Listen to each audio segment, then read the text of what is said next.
ಎಲ್ಲರಿಗೂ ನಮಸ್ಕಾರ. ಕೃಷ್ಣ ಜನ್ಮಾಷ್ಟಮಿ ಹಬ್ಬದ ಶುಭಾಶಯಗಳು. ಸೊ ಈ ಹಬ್ಬಕ್ಕೆ ಈ ರೀತಿಯಾದ ಒಂದು ಸ್ವೀಟ್ ರೆಸಿಪಿ ಮಾಡಿ ನೋಡಿ, ನೀವು ಖಂಡಿತ ಎಲ್ಲರೂ ಇಷ್ಟಪಟ್ಟು ತಿಂತೀರಿ.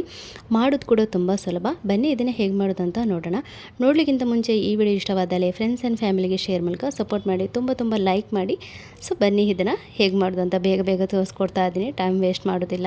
ಇಲ್ಲಿ ನಾನು 2 ಕಪ್ ಆಗೋಷ್ಟು ಕಡಲೆ ಹಿಟ್ಟನ್ನು ತೆಗೆದುಕೊಂಡಿದ್ದೀನಿ. ಕಡಲೆ ಹಿಟ್ಟು ಆದಷ್ಟು ತರಿಯಾಗಿರೋದು ತೆಗೆದುಕೊಳ್ಳಿ. ಸೊ ತರಿ ಸಿಗಲಿಲ್ಲ ಅಂದರೆ 1.5 ಕಪ್ಪಷ್ಟು ನೀವು ಕಡಲೆ ಹಿಟ್ಟು, ಅರ್ಧ ಕಪ್ನಷ್ಟು ನೀವು ರವೆನ ಹಾಕ್ಕೊಳ್ಳಿ. ಸ್ವಲ್ಪ ಹಾಲಿನ ಪುಡಿನ ಸೇರಿಸ್ಕೊಂಡಿದ್ದೀನಿ. ಈಗ ಒಂದು 4ರಿಂದ 5 ಸ್ಪೂನಷ್ಟು ಹಾಲನ್ನು ಹಾಕ್ಕೊಂಡಿದ್ದೀನಿ.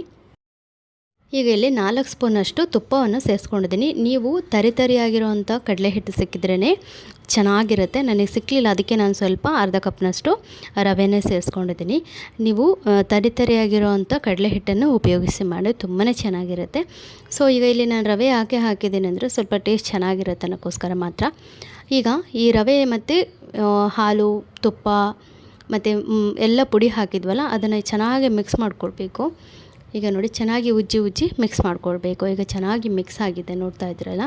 ಈಗ ಇದನ್ನು ಜಲ್ಡಿ ಇಡಬೇಕು. ಸಣ್ಣದಾಗಿರೋವಂಥದ್ದೆಲ್ಲದನ್ನು ಒಂದು ಪಾತ್ರೆಗೆ ಇದನ್ನು ಜಲ್ಡಿ ಇಡಬೇಕು.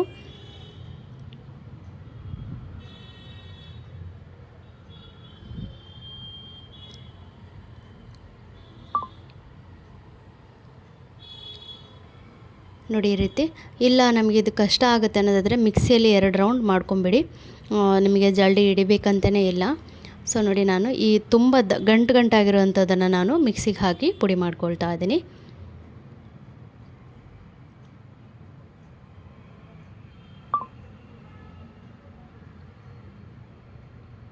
ನೀವು ಮತ್ತೆ ಜಲ್ಡಿ ಹಿಡಿಯೋದೇನು ಬೇಡ, ಮತ್ತು ಡೈರೆಕ್ಟ್ ಹಾಕಿದರೂ ಪರವಾಗಿಲ್ಲ, ಯಾಕೆಂದರೆ ತುಂಬ ಗಂಟೆ ಇರೋದಿಲ್ವಲ್ಲ, ಹಾಗಾಗಿ.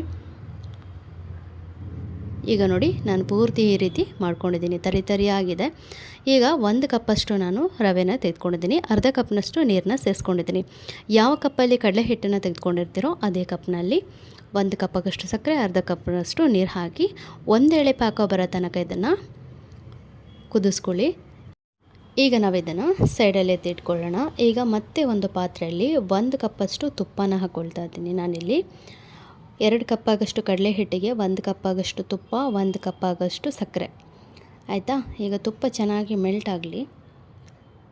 ಆದಮೇಲೆ ನಾವೇನು ಈ ಕಡಲೆ ಹಿಟ್ಟು ಸ್ವಲ್ಪ ರವೆ ಎಲ್ಲ ಹಾಕ್ಕೊಂಡು ಮಿಕ್ಸ್ ಮಾಡ್ಕೊಂಡಿದ್ವಿ, ಅದನ್ನು ಇದಕ್ಕೆ ಹಾಕ್ಕೊಳ್ಬೇಕು. ತುಪ್ಪದ ಜೊತೆಗೆ ಮಿಕ್ಸ್ ಮಾಡ್ಕೊಳ್ಬೇಕು ಚೆನ್ನಾಗಿ. ಹಾಗೆಯೇ ಈ ರೀತಿ ಮಾಡುವಾಗ ಆದಷ್ಟು ಲೋ ಫ್ಲೇಮಲ್ಲೇ ನೀವು ಇದನ್ನು ಮಾಡಬೇಕಾಗತ್ತೆ. ನೋಡಿ, ಲೋ ಫ್ಲೇಮಲ್ಲಿ ನೀವು ಮಿಕ್ಸ್ ಮಾಡ್ತಾ ನೋಡಿ, ಈ ಎಣ್ಣೆ ಜೊತೆ ಈ ಹಿಟ್ಟು ಚೆನ್ನಾಗಿ ಮಿಕ್ಸ್ ಆಗುತ್ತೆ.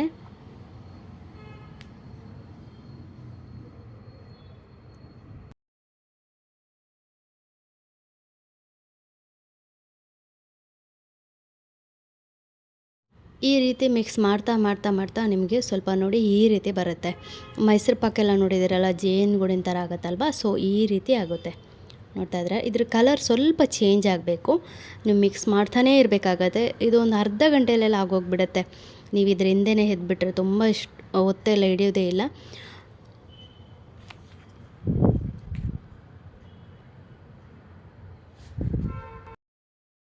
ಈಗ ನೋಡಿ, ಇದರ ಕಲರ್ ಚೇಂಜ್ ಆಗಿದೆ, ನೋಡ್ತಾ ಇದ್ರಲ್ಲ. ಈಗ ಇದಕ್ಕೆ 1 ಕಪ್ಪಾಗಷ್ಟು ಹಾಲನ್ನ ಹಾಕ್ಕೊಂಡಿದ್ದೀನಿ. ನಾನು ಯಾವ ಕಪ್ಪಲ್ಲಿ ನಾನು ಹಿಟ್ಟನ್ನು ತೆಗೆದುಕೊಂಡಿದ್ದೆ ಅದೇ ಕಪ್ನಲ್ಲಿ 1 ಕಪ್ಪಾಗಷ್ಟು ನಾನು ಹಾಲನ್ನ ಹಾಕ್ಕೊಂಡಿದ್ದೀನಿ. ಹಾಲು ಹಾಕಿದ ಮೇಲೆ ಸ್ವಲ್ಪ ಗಟ್ಟಿ ಆಗುತ್ತೆ. ಅದನ್ನು ಮಿಕ್ಸ್ ಮಾಡ್ತಾನೇ ಇರಬೇಕು. ಈ ರೀತಿ ಮಿಕ್ಸ್ ಮಾಡ್ತಾನೇ ಇರಬೇಕು, ಏಕೆಂದರೆ ಇದು ಚೆನ್ನಾಗಿ ಬೇಯಬೇಕು. ನಾವೇನು ಹಿಟ್ಟೆಲ್ಲ ಹಾಕಿದ್ದೀವಿ ನೋಡಿ, ಅದು ಚೆನ್ನಾಗಿ ಬೇಯಬೇಕು.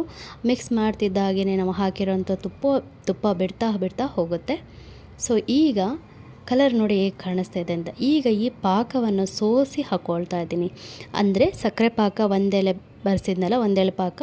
ಸೊ ಅದನ್ನೀಗ ಮಿಕ್ಸ್ ಮಾಡ್ಕೊಳ್ತಾ ಇದ್ದೀನಿ. ಚೆನ್ನಾಗಿ ಮಿಕ್ಸ್ ಮಾಡ್ಕೊಳ್ಬೇಕು.